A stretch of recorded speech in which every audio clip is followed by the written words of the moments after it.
également poète, donc je pense que beaucoup le connaissent.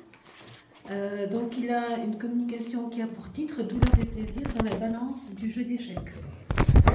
Merci Madame la Présidente. Alors, merci Madame la Présidente. Bonjour à toutes et à tous. D'abord, je voudrais commencer par poser une question. Est-ce que certains d'entre vous poussent du bois? Formule qu'on doit à Diderot au début du Neveu de Rameau pour dire c'est quelqu'un qui joue aux échecs avec une certaine connotation négative. Est-ce qu'il y a parmi vous qui joue aux échecs? Personne. Voilà, je m'en doutais un peu. Voilà, passé lointain. Alors, oui? Ça me rappelle un slogan tunisien. Déselbé. Voilà, très bien. C'est le sens du proverbe tunisien est le même employé par Diderot, mais dans une vocation autre philosophique. Alors, si le légendaire joueur d'échecs Garry Kasparov, né en 1963, qui a été à la fois champion du monde et numéro 1 mondial de 85 à 2000, déclare, je cite, « Le plus grand jeu de l'esprit jamais inventé. Plus vous l'apprenez, plus vous y prenez du plaisir. » Son successeur sur le trône du jeu des rois, Vladimir Kramnik, russe aussi, merci, c'est pour Alma. Alors, Vladimir Kramnik, qui lui a succédé donc, en tant que champion du monde, né en 1975, se confesse quant à lui en ces termes. « On apprend dans la douleur. Ma défaite contre Vichy, c'est le diminutif de Viswanathan Anand, né en 1969, qui a été champion du monde donc jusqu'en 2014, au championnat du monde de 2008, est l'une des plus grandes leçons de ma vie. » Fin de citation. Voilà qui nous met d'emblée devant l'une des caractéristiques du jeu d'échecs. Si un champion évoque le plaisir et un autre la douleur, c'est que les 32 pièces qui s'affrontent sur les 64 cases noires et blanches incarnent cette dichotomie, cette relation marquée par l'inséparabilité. À ce titre, le jeu d'échecs est souvent assimilé à une métaphore de la vie. En témoigne sa présence dans des œuvres de notoriété universelle, allant du joueur d'échecs de Malzel d'Edgar Allan Poe, qui date de 1836, traduit par Charles Baudelaire, excusez du peu, à l'échiquier de Jean-Philippe Toussaint, publié l'été dernier, donc en août 2023, aux éditions de Minuit. Jean-Philippe Toussaint, qui fait partie de ce qu'on appelle le nouveau roman, lauréat du prix Médicis, etc. En passant par La défense logine de Vladimir Nabokov, qui date de 1930, ou encore Nouvelle du jeu d'échecs, qu'on appelle souvent le joueur d'échecs, donc le chef-d'œuvre de Stefan Zweig, publié à titre posthume en 1943, après le suicide de l'auteur le 22 février 1942. C'est-à-dire ce grand écrivain qu'est Zweig a consacré les derniers mois de sa vie pour écrire ce chef-d'œuvre qui parle du fascisme, du nazisme, qui parle de l'esprit totalitaire qui avait pris l'Europe.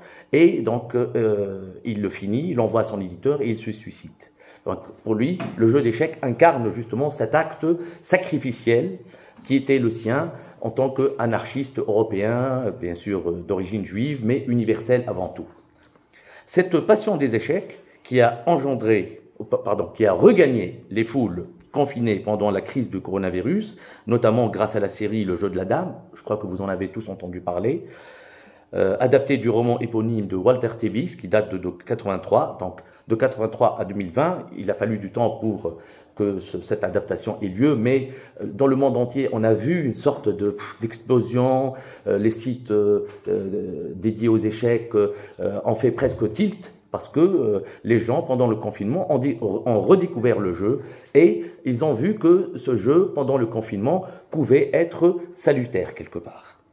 Alors, bien sûr, il y a aussi un livre important qui a vu le jour juste après la crise, d'un ami qui s'appelle Yves Vaillancourt, un philosophe canadien, intitulé « Jouer sa vie en jouant aux échecs, essai sur la symbolique du jeu d'échecs dans la littérature, l'art, la poésie et le cinéma », publié chez Hermann en 2022. Ici, en faisant appel à des références philosophiques et anthropologiques sur le jeu en général, bien sûr, le jeu fait partie de la littérature. Nous connaissons les travaux de Mircea Eliade, de Roger Caillois, et de nombreux anthropologues qui ont révélé la part ludique de l'existence humaine, mais pas seulement, parce que dans le jeu, il y a aussi la joute, il y a la guerre, il y a la mort. Donc le jeu en général et bien sûr sur les échecs en particulier, tout en tirant profit d'éléments à la fois psychologiques et psychanalytiques, le jeu d'échecs révélera maints aspects de cette dichotomie douleur-plaisir qui a tout l'air d'un couple infernal. Or, il y a de quoi révéler la beauté millénaire, l'histoire infinie et surtout l'étendue du génie humain qui se manifeste encore à travers le jeu d'échecs, en dépit de l'aspect infiniment grand et inquiétant de ce qu'on appelle l'intelligence artificielle. Malgré celle-ci, l'esprit humain, à bien des égards, montre ce que j'appelle un prométhéisme inentamé. C'est-à-dire que on a vu en 97, je vous raconte ça parce que c'est important, Kasparov, qui était vraiment le maître absolu, qui était le champion du monde absolu, à la fois numéro 1 et champion du monde, a perdu contre une machine qui s'appelle Deep Blue. Et c'était un naufrage pour les joueurs d'échecs, parce que Deep Blue n'est pas seulement un logiciel pour les échecs, c'est aussi pour l'armement, pour la météo, etc. Et on s'est dit, ça y est, l'homme va s'effondrer devant la machine.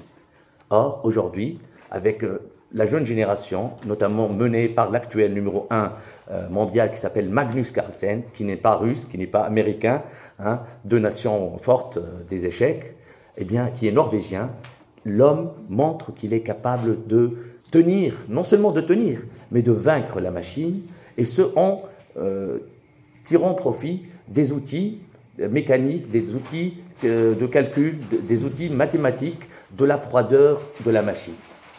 Donc, il y a un autre aspect du jeu d'échecs qui nous révèle que l'homme peut tenir encore devant la machine.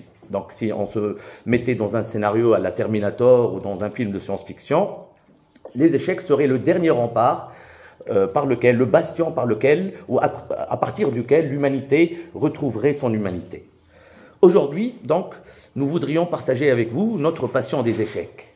À vrai dire, le texte de la communication déjà rédigé cédera ici le pas devant ce texte, qui est une sorte de témoignage, qui est une sorte de, voilà, de quelque chose, voilà, qui exprimerait le plaisir, la douleur sur fond de nostalgie. Donc le texte, il est prêt, vous le lirez. Ici, je voudrais dire quelque chose pour rendre hommage à un certain nombre de personnes. Nous étions jeunes et insoucieux. Nous découvrîmes les échecs et nous vîmes nos yeux s'ouvrir sur la vie, la vraie vie. C'était à Hamamsous, petite ville sur le littoral tunisien, à 150 km au sud de Carthage, et bien sûr des fameux jardins d'Amilcar. Les jeunes de notre âge jouaient au football, matin, midi, soir, dans les rues, c'était la religion officielle. Grâce aux échecs, Adnan, Bourkhis, Haytham, Landolsi, Hani Jram, Qais Jram, Mohamed Krifa, Wassim Jdei et moi-même étions devenus différents. Si Pelé, Maradona, Platini, Jean-Pierre Papin alias JPP ou bientôt Zidane sont adulés comme des dieux par les jeunes de notre âge, nos idoles s'appelaient Philidor, Morphy, Steinitz, Capablanca, Fischer, Karpov et bien sûr Kasparov alias Caspi le Magnifique. Comme Gatsby le Magnifique, on a appelé Kasparov Caspi le Magnifique. Ces noms étaient pour nous plus que des noms. Ils rimaient à juste titre avec émancipation, car nous quittions des yeux le monde des pieds qui courent, dribblent, taclent et marquent des buts, pour celui des têtes qui pensent. Aucun de nous n'est devenu joueur professionnel des échecs, mais nous avons chacun de son côté fait carrière dans un domaine d'études et de recherche aussi original que difficile, des mathématiques à la gynécologie, en passant par l'ingénierie, les lettres anglaises, françaises et jusqu'à l'art subtil de la pâtisserie. Les noms que j'ai cités, on peut les répartir sur ces disciplines. À ce titre, le club d'échecs de Hamamsous est devenu célèbre dans tout le pays, car en plus des échecs, les études étaient sacrées, au sens littéral du terme. De tous les jeux, les échecs, gratifiés solennellement du nom noble du jeu des rois, sont souvent assimilés à un art. l'histoire des échecs, leur évolution, la symbolique qui va aussitôt les caractériser, d'Orient en Occident, et bien sûr la littérature, de la poésie au roman, en passant par l'essai, feront de ce jeu un monde à part, un monde dans le monde, avec des bibliothèques entières s'y rattachant. Il suffit de s'y pencher un peu pour se rendre compte qu'il existe des bibliothèques à part entière où les différentes phases de jeu, l'ouverture, le milieu, la finale, se voient accorder des manuels précis, traités, études, problèmes, autant de cas que les 16 pièces blanches qui affrontent leurs semblables noirs, soit 32 pièces qui s'affrontent sur 64 cases, elles aussi blanches et noires, déclinant le monde à l'infini. Le champ des possibles se trouve alors infini à partir d'une surface qui peut sembler limitée, voire infinitésimale. Dans un très beau dialogue, le champion français Maxime Vachier-Lagrave, alias MVL, donne la réplique au romancier et essayiste belge Jean-Philippe Toussaint. Si l'écrivain déclare, je cite, « Je me suis tourné vers les échecs et la littérature autour de mes 20 ans. Avec le roman, j'ai trouvé la possibilité d'une fuite dans l'imaginaire. Avec les échecs, on a aussi l'impression d'être le créateur de ses propres parties, à partir de règles simples. Il y a 26 lettres dans l'alphabet, mais par leur combinaison, vous pouvez remplir des bibliothèques. Il y a 64 cases sur un échiquier, mais le calcul de Shannon suggère qu'il y aurait 10 exponents 120. 10 exponents 120, vous vous rendez compte, hein? Alors, 10 exponents 120, parties possibles, à partir d'un seul coup. Vous vous rendez compte de la chose, de l'énormité, si je puis dire, de la chose. Alors, le joueur d'échecs, MVL, développe en répondant qu'entre 10 exponents 80 atomes dans l'univers observable, les échecs s'offrent à une exploration sans fin. Je n'en ai pas fait le tour après 25 ans de pratique. Et là, c'est l'un des joueurs du top 10 qui parle. Vous vous rendez compte? Ce face-à-face, par exemple, est à l'image des échecs où, certes, l'objectif initial consiste à mater le roi de l'adversaire, mais il s'agit avant tout d'une guerre symbolique dans laquelle les coups sont portés par l'esprit en respectant des règles aussi simples qu'intransgressibles. Non, nul ne peut tricher aux échecs. Les dés ne peuvent être bipés, ni les cartes tirées de sa manche, ni les juges soudoyés. Voilà, j'ai essayé d'employer des formules se rapportant à d'autres jeux pour dire que si on peut tricher, même la VAR se trompe. Avec la VAR, on se trompe. Hein, on peut payer, je ne sais pas quoi, à un arbitre et il vous donne l'avantage. Aux échecs, c'est impossible et je vais le dire. À ce titre, il existe une exemplarité éthique et déontologique chez les joueurs d'échecs où le sens du détail peut avoisiner la démence. La littérature s'y est vouée corps et âme et c'est l'un des thèmes les plus récurrents dès que l'on aborde le monde complexe, passionné et passionnant des échecs. Mais ce n'est pas toujours le cas. Le côté esthétique, philosophique et encyclopédique du jeu est à bien des égards plus juste, plus vrai et bien sûr stimulant. Non seulement parce qu'il nourrit les mythes autour du jeu lui-même, avec ses aspects à la fois humains et surhumains, mais parce que le jeu des rois est devenu le jeu de tous, précisément de toutes les femmes et de tous les hommes. Cette humanité à l'image de sa toute-puissance universelle, mais également de sa faiblesse.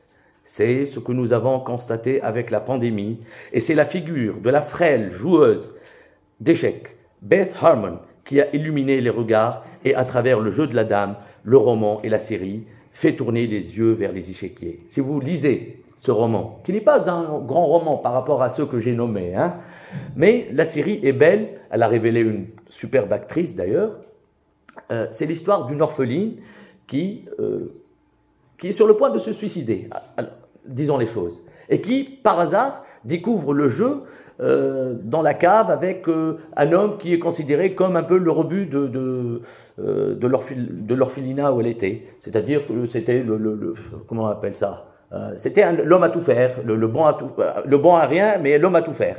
Et elle découvre avec lui les échecs, et ça change sa vie. Et il y a des pages somptueuses, surtout dans la série, où on voit comment le jeu est à la fois une source de plaisir, parce qu'il y a du plaisir en jouant aux échecs, parce que la victoire ne peut être que dans le plaisir. Mais aussi, pour arriver à la victoire, il y a beaucoup de douleur, il y a beaucoup d'efforts, il y a des calculs, il y a deux passions humaines qui s'affrontent autour de l'échiquier. Alors, le prodige américain Robert James Fisher, dit Bobby Fischer, qui était vraiment une légende, il y a eu beaucoup de films sur lui, aurait déclaré vers la fin de sa vie, je cite, « Rien n'est plus apaisant que le contact humain ». C'est merveilleux, rien n'est plus apaisant que le contact humain. À l'origine, c'est human touch. Les échecs cultivent cet humanisme-là.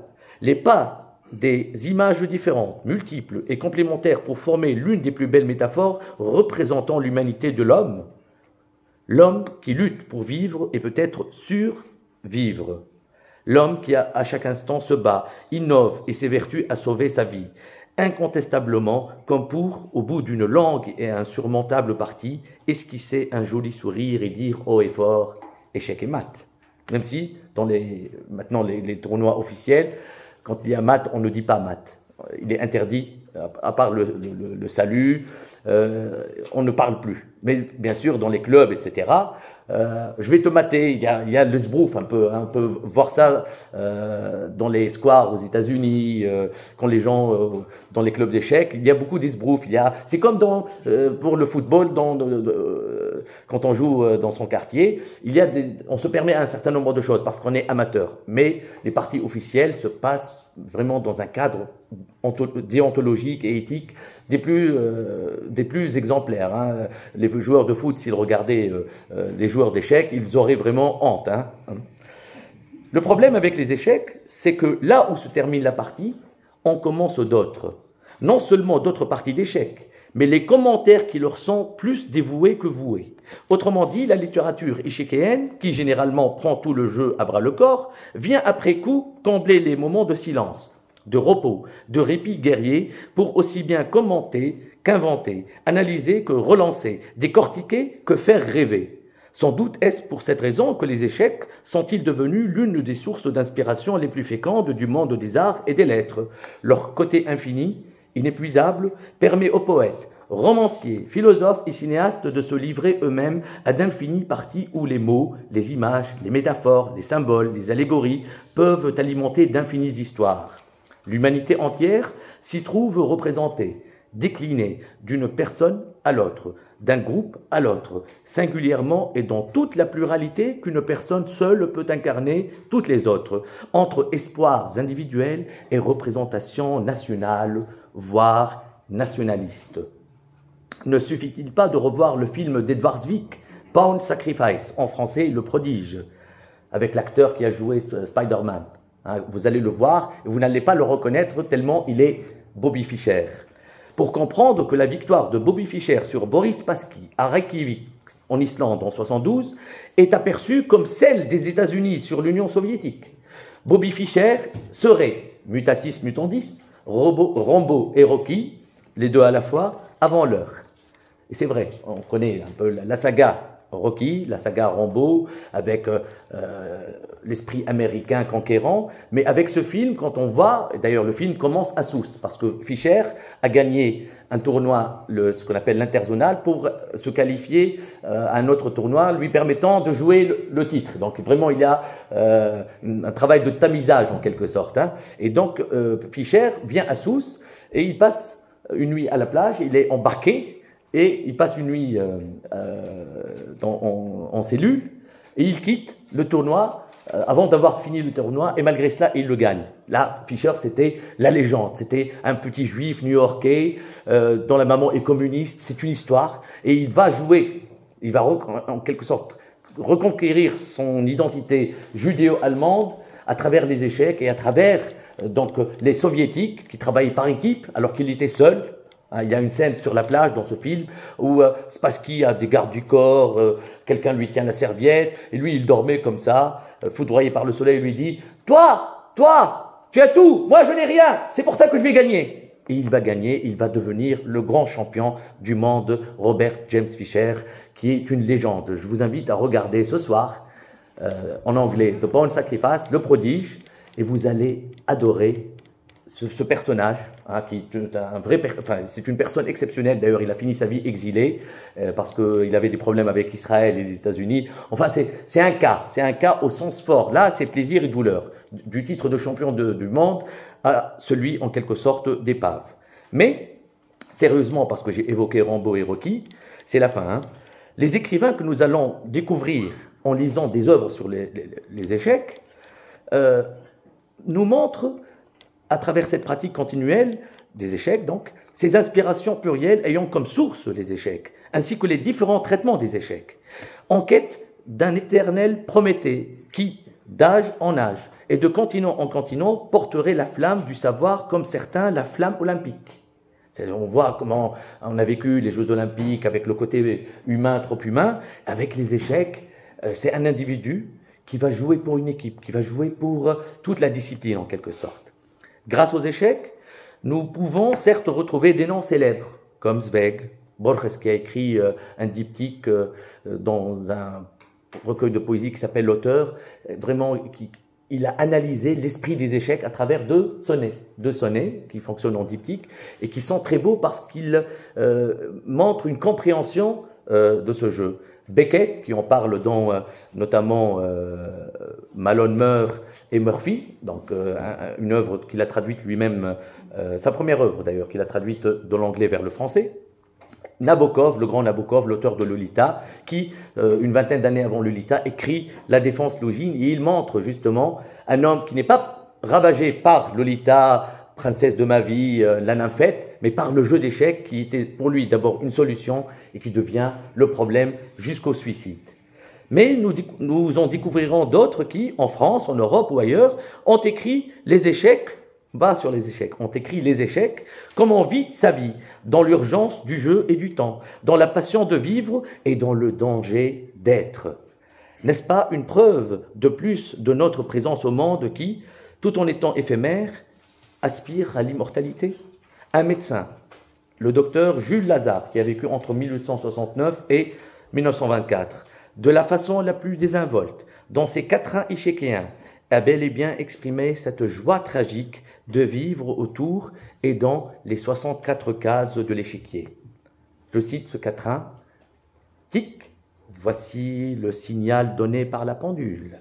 Tac, et le balancier force à pousser du bois. Tic, que la pièce adverse, à son tour, déambule. Tac, le jeu, se poursuit de même chaque fois. » Donc il y a cet aspect, hein, comme on pourrait même songer à une espèce d'épée de Damoclès, où même quand on joue bien, il y a le temps, le facteur temps qui entre en jeu. Des fois, on joue mal, mais le temps est en notre faveur. Donc il y a une sorte voilà, plusieurs éléments qui entrent en jeu. Il y a une équation à plusieurs inconnus qui fait que les échecs nous incarnent. Je devais parler demain et je parle aujourd'hui. Quelqu'un devait venir demain, il n'est pas venu aujourd'hui, mais on s'est rencontrés, etc. Donc ces circonstances, ce hasard presque nécessaire, comme dirait un grand philosophe, nous permet de voir les échecs à travers des éléments scientifiques, mais aussi, surtout, littéraires, à travers ces grands écrivains qui ont vraiment réfléchi sur les échecs, qui ont créé des personnages jouant aux échecs. Eh bien, c'est un peu la condition humaine, c'est une métaphore de la vie, c'est une métaphore aussi de ce que nous faisons, c'est-à-dire l'exercice de la littérature et du savoir. Voilà, je vous remercie. Donc, merci Monsieur Ayoub Hassan, merci de nous avoir communiqué donc,